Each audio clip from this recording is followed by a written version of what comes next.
تمہارے ساتھ محبت کے کھیل میں مزہ آئے گا۔ عائش میں اب تمہیں اس جگہ لاؤں گا جہاں تمہارے آگے پیچھے دائیں بائیں ہر طرف تمہیں میری ہی محبت ملے گی۔ تمہارے پاس صرف میں بچوں گا جتنا قریب میں تمہارے ہوں گا، اتنا کوئی دوسرا شخص یا رشتہ نہیں ہو سکے گا، اور جو کوئی ہونے کی کوشش کرے گا وہ ختم ہو جائے گا۔ پھول لے لینا، اور نہ یہ سچ میں تمہارے گھر چلے جائیں گے اور اب کی بار یا جھوٹ نہیں بولیں گے۔ اس نے کہہ کر کال کاٹ دی۔ یہ رات کا دوسرا پہر ہے، آسمان پر گہرے کالے باد ہیں جن سے تواتر بارش کی موٹی بوندیں برس رہی ہیں۔ سنسان سڑک پہ بارش اور تیرگی ہر سمت پھیلے ہیں۔ اسٹریٹ پولز کی روشنی جھماکوں سے جلتی تو کبھی بجھتی ہے۔ آسمان پر اندھیرے کو چمکتی بجلیاں ایک پل کو مات دیتی ہیں، پر اندھیر پھر غالب آ جاتا ہے۔ ایسے میں ایک شخص جو تقریباً بھاگنے کے انداز سے چلتا بار بار پیچھے مڑ کر دیکھ رہا ہے، اس کی آنکھوں میں خوف ہے، چہرے پہ پریشانی۔ سڑک پر اس وقت کوئی چیز نہ تھی، ملبوس ہے ایک ہاتھ رین کوٹ کی جیب میں، جبکہ دوسرے ہاتھ میں موجود موبائل کو وہ لبوں سے لگائے ہوئے کہہ رہا ہے، مجھے ثبوت مل گیا ہے۔ پر کیا اس نے اتنا کہہ کر پیچھے مڑ کر دیکھا؟ ایک پل رکا، بجلی کی جنگھاڑ اس کا دل بند کر دینے کو تھی۔ بارش اسی تیزی سے برس رہی تھی۔ اس شخص نے گہرے سانس لیا، پھر چلنے لگا۔ انداز میں وہی عجلت اور خوف تھا۔ پر مجھے لگتا ہے میں آج زندہ نہیں، بچوں کا مجھے یوں لگ رہا ہے جیسے کوئی میرا پیچھا کر رہا ہے۔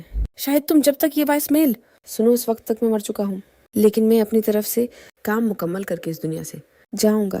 جس موبائل میں ثبوت ہیں وہ ایک بار پھر رکھا۔ اب کی بار اس کی نظریں متلاشی تھیں۔ جیب والا ہاتھ اس نے نکالا تو اس میں ایک اسمارٹ فون تھا۔ وہ اسے نکال کر دیکھ کر سڑک پر نظریں دوڑانے لگا، جیسے کچھ ڈھونڈ رہا ہو۔ سڑک پر اس وقت کوئی چیز نہ تھی، ایک گاڑی بھی نہیں، اور اس بات نے اسے مزید پریشان کر دیا تھا۔ وہ دوبارہ چلنے لگا کہ اس کا سانس اٹک گیا۔ ایک گاڑی تیز رفتار سے اس کے عقب سے آ رہی تھی۔ وہ شخص مشل رہ گیا تھا، وہ ہلنا بھول گیا تھا۔ وہ گاڑی پل پل اس کے قریب ہو رہی تھی۔ جب گاڑی تقریباً اس کے پاس آ گئی تو وہ بغیر تامل بھاگا تھا۔ اس نے ہاتھ میں موجود اسمارٹ موبائل دوبارہ جیب میں ڈال لیا تھا۔ وہ بھاگتا جا رہا تھا۔ بارش ویسے ہی تواتر برس رہی تھی۔ اندھیروں میں ڈوب آشار خاموش تھا۔ وہ شخص بھاگ کر ایک گلی کی اوٹ میں چھپ گیا۔ اس نے احتیاط سے سڑک کو دیکھا جہاں وہ گاڑی رکھ گئی تھی۔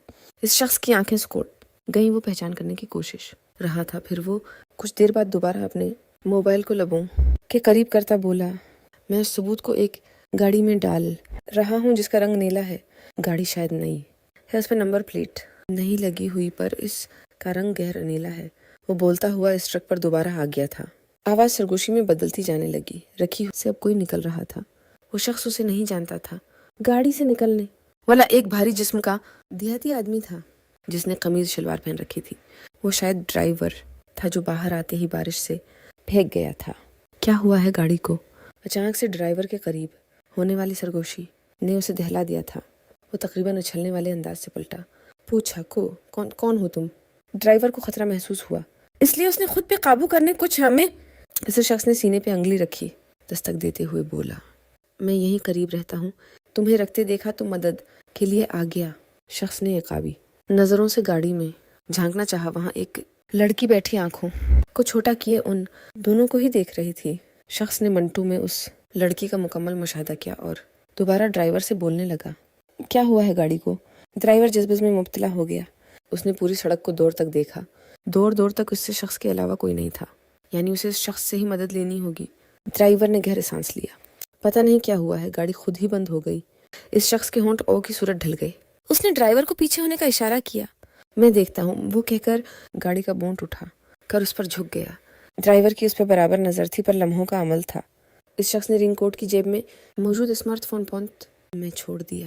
اس نے کچھ تاروں کے ساتھ چھیڑ چھاڑ کرنے کے بعد ڈرائیور کو کہا، اب اسٹارٹ کر کے دیکھو۔ ڈرائیور سر ہلاتا ہوا چلا گیا۔ اس نے گاڑی میں بیٹھ کر گاڑی اسٹارٹ کی تو وہ ایک دم ہی اسٹارٹ ہو گئی۔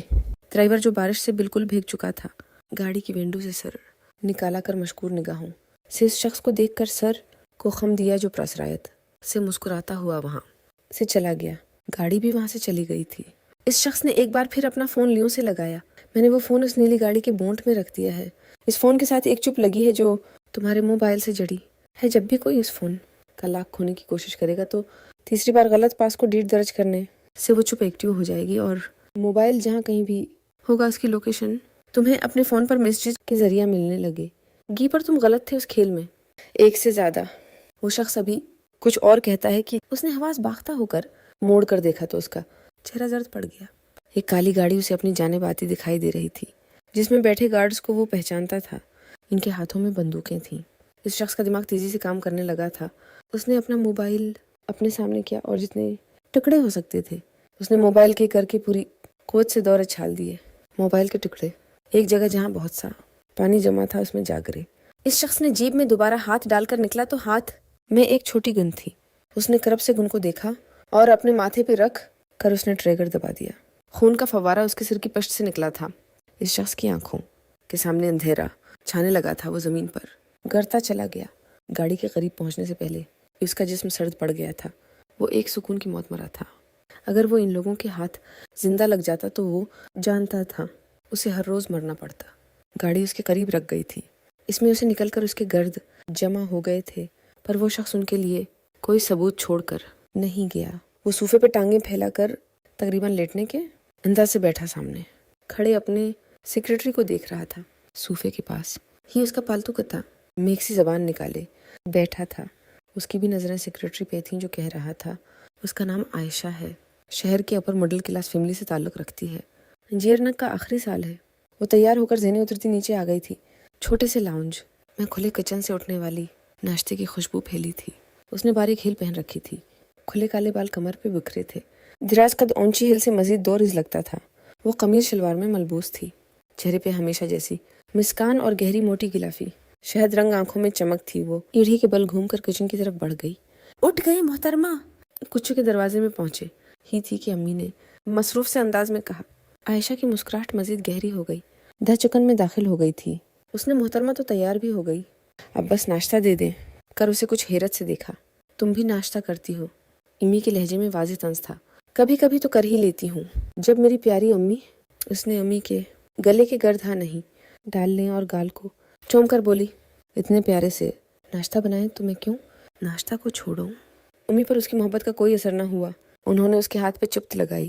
ڈرامے باز اس کی بانیں گلے سے ہٹا کر وہ دوبارہ کام میں لگ گئیں۔ کیا بات ہے امی، آپ کی بھی آپ کو میری محبت کی قدر نہیں ہے؟ جس دن اس گھر سے رخصت ہو کر چلی گئی نا تو آپ نے یاد کرنا ہے مجھے۔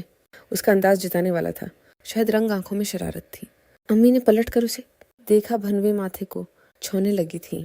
بہن، ہم تو خود چاہتے ہیں کہ تم رخصت ہو اور ہم تمہیں یاد کریں، پتہ نہیں پڑھ کر کیا کرنا ہے تم نے؟ مجھے تو ہر وقت پریشانی لگی رہتی ہے۔ ایک بیٹی کی کر دی، اب دوسری کو پڑھائی کا جنون ہے، پتہ نہیں تمہاری کب ہوگی ہماری امی نے تو وہ ہمیشہ کی طرح پھر شروع ہو گئی تھی۔ امی کا اصرار اس کے انٹر کے بعد سے شادی کا تھا۔ امی کی سوچ پرانی تھی، انہیں لڑکیاں زیادہ پڑھتے سخت ناپسند تھیں۔